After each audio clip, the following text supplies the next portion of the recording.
So I'm gonna plant a few carrot seeds here and show you how simple it is, but then also like show how many I'm planting to show then like why we need to thin them out as we go. Dig yourself a little trench. They don't need to be planted very deep, 1/2 inch, 1/4 inch. And you see I got quite a few seeds there. And we're just gonna put them in.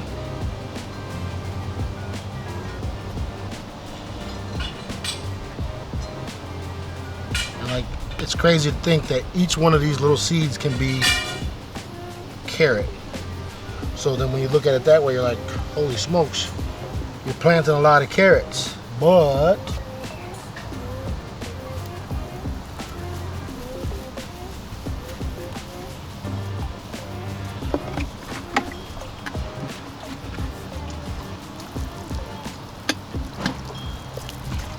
that's why you thin them out when they grow. So all of these will come up and it'll be bunches like this all together.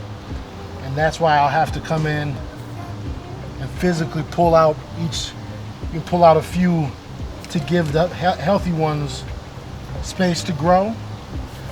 Otherwise, if I left them all in like this and let them all come up the way that I planted them, I would have a million tiny little carrots that, while they're cute and ornamental, aren't good for cooking or eating with.